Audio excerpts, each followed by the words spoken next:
Wow, where to start? Okay, TNA Sacrifice. Of course, the big news of the show is that the doctors decided that Kurt Angle was too injured and they wouldn't clear him to wrestle. Frankly, I'm glad about that. I mean, I'm sure Kurt would have wrestled if he'd had a choice, but a neck injury is nothing to play around with. So I'm glad TNA's given him some time to heal up from that.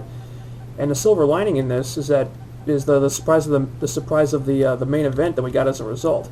Now, when the show started and Kurt said that he was too injured to wrestle, I freaked out for a second because the first place my brain went to was Rick Steiner.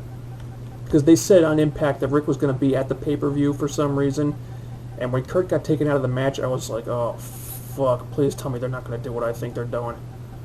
But they didn't. In fact, Rick didn't even do anything. He had one short interview, and he didn't even appear for the rest of the show, thank Christ.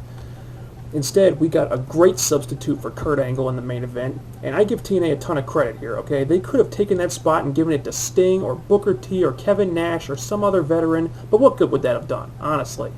I mean, it might have added some star power to the match, but so what? I mean, people already bought the pay-per-view, so star power is not going to matter at this point, and it wouldn't have built towards the future either. So TNA decided to take a risk. They didn't give it the spot to some veteran who's been in a million main events already. They gave it to an up-and-comer. They gave it to an X Division guy. Yes, thank you, TNA. And you know what? Bill and Doug must have been happy to see that because they wanted to see Joe versus Kaz for the title, and they got it, man.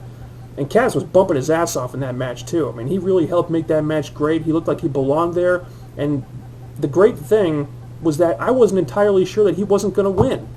You know, because they did that angle with Joe and Nash before the match where Nash said that Joe was going to need his help, and Joe telling him to stay in the back, and Nash kind of, they foreshadowed that something might, happen there. So I figured that, they could go the route where Joe proves that he doesn't need Nash's help, or they could have Nash turn on Joe and cost him the titles. And I think we all knew that Steiner wasn't going to win the title, but Kaz could have won it, and it would have made total sense.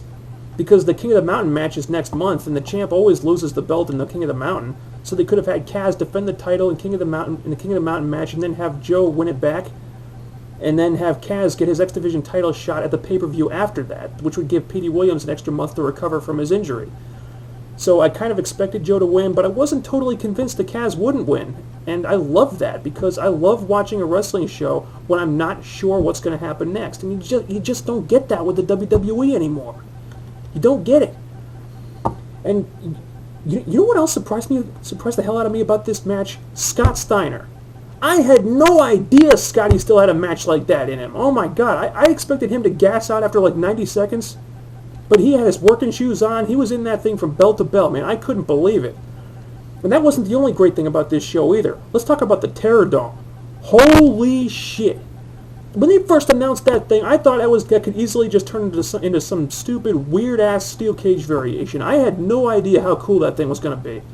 High spots all over the place. You had Kaz using Consequences Creed to swing him, out and hit like a huge leg drop on Jimmy Rave. You had a spice rack off the top rope, a powerbomb onto everyone, and one of the coolest Hurricane Rana / Tower of Doom spots I've ever seen. That thing kicked ass. And the winner gets into the main event stipulation only made the whole thing seem that much more important. And stuff like this is how to put the X Division back on the map. I'd say the first ever Terror Dome match was a big success, and I can't wait to see the next one. So, all right, on to this Britney Spears makeover knockout match, the controversial part of the pay-per-view. Now, this whole segment I thought turned out way better than it had any right to. In fact, I'll go one better. I think this might have been one of the best things about the show. Now, before you guys jump down my throat about this, okay, just hear me out for a second. First, let's talk about the match itself, okay? Women's ladder match, I wasn't sure what to expect, but there were some pretty sick spots here. Spine buster on a ladder, sunset flip powerbomb, Roxy was busted open. Those two didn't shy away from anything. Appreciate the effort, girls. Then came the head shaving, okay? Yes, I heard the Fire Russo chants. I was chanting it too. I was pissed off on Roxy's behalf. I made posts on here about it. It was totally unfair. She got a raw deal. She didn't deserve it at all. And after a few hours after the show ended, once I cooled off a little bit and I thought about it for a while, I realized that was exactly the point. Because they did a great job of getting over the fact that Roxy probably would have won the ladder match if it hadn't, if Velvet and Angelina hadn't interfered so much, and showing Gail Kim being pissed off afterwards on Roxy's behalf, going after the heels, trying to shave Angelina's head instead.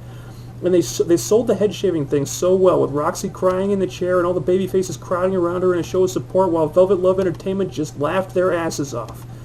And the reason this was so great is because this angle and the wave of sympathy that she's going to get from it just turned Roxy Laveau into the biggest babyface in the Knockouts division. Because, trust me, you guys, she's going to have so much fan support coming out of this thing, it's not even funny.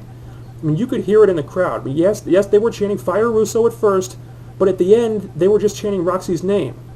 And there's going to be so much heel heat on Angelina for this. People are going to want to see Roxy come back and get revenge and kick the living shit out of her. And I know this because that's what I want to see now.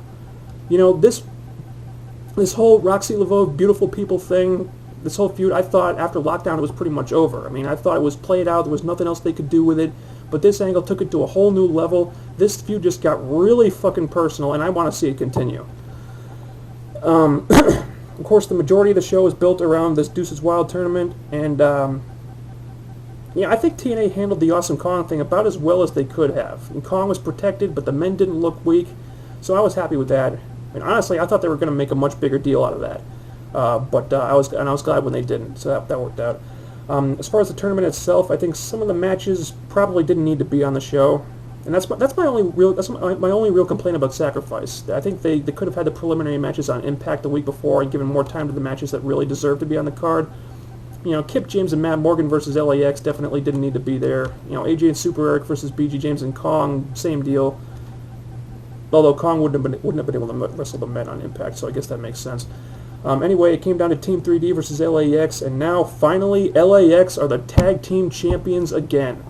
It was a great, exciting match, and man, I marked out huge when Hector Guerrero put Johnny Devine through that table. That was awesome. But here's the thing I don't understand, alright? If the end result of this whole tournament was to put the belts back on LAX, couldn't they have just had a match between LAX and AJ and Tomko for the titles? I mean, yes, this tournament made the tag titles seem more important, but they were already important since AJ and Tomko have been dominant champions for months. So the tournament accomplished what it was supposed to. I'm just kind of struggling to understand why it was necessary. So that was the only part that didn't really make sense to me. But overall, I was very happy with Sacrifice. I think the preliminaries in the tournament were forgettable, but the final matches delivered. The women's match delivered. The main event delivered. The Terror Dome was fucking awesome. This was a very strong effort on TNA's part. I can't wait to see how they follow it up on Impact. So if you didn't see Sacrifice, it's definitely worth your $30. Order the replay. I'm out.